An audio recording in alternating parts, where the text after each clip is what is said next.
Cancer healer centre a new beginning. తెలంగాణలో ఏం నడుస్తోంది? మిక్స్డ్ పాలిటిక్సా, మిస్టరీ పాలిటిక్సా? బీఆర్ఎస్ నేతలు జైలుకు వెళ్లకుండా బీజేపీ రక్షిస్తుందా? కాంగ్రెస్ నేతలు అరెస్ట్ కాకుండా కమలం పార్టీ కాపాడుతుందా? అంటే ఆ రెండు పార్టీల నేతల్ని రక్షించాల్సిన అవసరం తమకేంటని ప్రశ్నిస్తున్నారు బీజేపీ నేతలు. కన్ఫ్యూజింగ్ గా ఉంది కదూ? క్లారిటీ కావాలంటే ఈ స్టోరీ చూసేయండి. కేటీఆర్, హరీష్ అరెస్ట్ కాకుండా బీజేపీ రక్షిస్తోందన్న రేవంత్, కాంగ్రెస్ కు చేత కాకపోతే కేసును సీబీఐకి అప్పగించాలన్న కిషన్ రెడ్డి.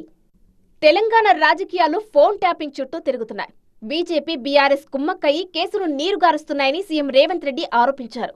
ప్రభాకర్ రావు, శ్రవణ్ రావును దేశానికి రప్పించేందుకు రెడ్ కార్నర్ నోటీసులు ఇప్పించామన్నారు. కానీ బీజేపీ నేతలు కేటీఆర్, హరీష్ రావు అరెస్ట్ కాకుండా అడ్డుపడుతున్నారన్నారు. విదేశాల నుంచి ప్రభాకర్ రావును రప్పిస్తే 48 గంటల్లో బీఆర్ఎస్ నేతలను అరెస్టు చేస్తామన్నారు ముఖ్యమంత్రి. నేను అడుగుతున్న బండి సంజయ్ని, నువ్వు కేంద్ర హోంశాఖ సహాయ మంత్రివి కదా, టెలిఫోన్ ట్యాపింగ్లో ప్రభాకర్ రావు, శ్రవణ్ రావు అమెరికాకు పారిపోతే పట్కరమని రెడ్ కార్నర్ నోటీస్ ఇప్పించి కేంద్ర ప్రభుత్వానికి పంపిస్తే ఆ కాగితం సంఖ్యలో పెట్టుకొని బీఆర్ఎస్లతో బేరం చేసుకోరు. ఈ ఎమ్మెల్సీ ఎన్నికల్లో మాకు మద్దతు ఇస్తే ప్రభాకర్ రావును, శ్రవణ్ రావును మేము పట్టుకరాము, లేకపోతే వాళ్ళని పట్టుకొస్తే మిమ్మల్ని కూడా బొక్కలేస్తాడు రేవంత్ రెడ్డి అని మీరు అడ్డం పడ్డది మీరు కాదా? ఇవాళ కేసీఆర్, హరీష్ను, కేటీఆర్ను టెలిఫోన్ ట్యాపింగ్ కేసులో అరెస్టు కాకుండా అడ్డుకుంటున్నదే కిషన్ రెడ్డి, బండి సంజయ్. ఎందుకంటే ప్రభాకర్ రావును, శ్రవణ్ రావును విదేశాల నుంచి ఇక్కడికి రప్పిస్తే 48 గంటలలో ఇలా బండారం బయటపడుతుంది, అందరిని తీసుకుపోయి చెర్లపల్లి జైల్లో పెడతామని చెప్పి ఈ కాగితం అడ్డం పెట్టి బ్లాక్మెయిల్ చేసి ఎన్నికల్లో పరోక్షంగా వాళ్ళ మద్దతు తీసుకుంటున్నది బీజేపీ వాళ్ళు కాదా అని చెప్పి నేను ఈ సందర్భంగా అడుగుతున్నా. సీఎం రేవంత్ రెడ్డి వ్యాఖ్యలకు కౌంటర్ ఇచ్చారు BRS working president KTR. Srujan Reddy కంపెనీకి అక్రమంగా 1137 కోట్ల రూపాయల టెండర్లు కేటాయించడంపై కేంద్రానికి ఫిర్యాదు చేసి 6 నెలలు గడిచినా చర్యలు తీసుకోలేదన్నారు. మరోవైపు మంత్రి పొంగులేటి శ్రీనివాస్ రెడ్డి ఇంట్లో ఈడీ తనిఖీలు చేసి వెళ్లిపోయిందే తప్ప చర్యలు తీసుకోలేదన్నారు. వీళ్లను కాపాడుతున్నది బీజేపీ కాదా అని ప్రశ్నించారు కేటీఆర్. తెలంగాణలో కాంగ్రెస్ పార్టీని పతనం చేయడానికి బీజేపీతో రేవంత్ రెడ్డి చేతులు కలిపారని ఆరోపించారు BRS working president KTR. Sujan Reddy అని ఆయన బామ్మర్ది కంపెనీకి 1137 కోట్ల కాంట్రాక్ట్, అది కూడా 2 కోట్లు వాళ్ళ కంపెనీ లాభము. మరి 2 కోట్ల లాభం సంపాదించే కంపెనీ 1137 కోట్ల పనిచేస్తుందంటే ఆ సంబంధిత మంత్రి గారికి, మున్సిపల్ మంత్రి గారికి ఢిల్లీలో ఆయనకు దరఖాస్తుతో పాటు మొత్తం ఆధారాలు ఇచ్చొచ్చి 6 నెలలు ఆయన ఉల్కడు పల్కడు.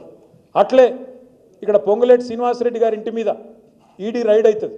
ఈడీ రైడ్ అయ్యి ఇప్పటికి దగ్గర 160 రోజులైంది. అందులో ఏం దొరికిందో ఎవరికి తెలియదు, బ్రహ్మరహస్యం. ఈడీఓడు నోరు ఇప్పాడు, పొంగులేటి నోరు ఇప్పాడు. ఇవన్నీ ఏనికి సంకేతం? మరి ఎవరిని కాపాడుతున్నారు ఇవాళ రాష్ట్రంలో?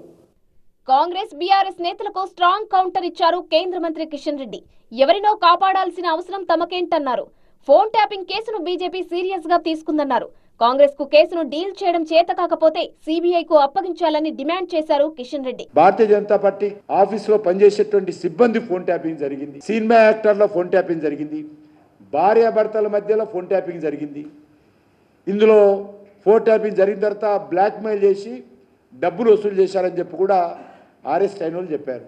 కోర్టులో మీరు పెట్టారు ఇవన్నీ కూడా. మరి ఎందుకు బెయిల్ వస్తుంది వాళ్ళకు? ఎవరు చేశారో, ఎవరి ఆదేశాలతో చేశారో కూడా చెప్పారు.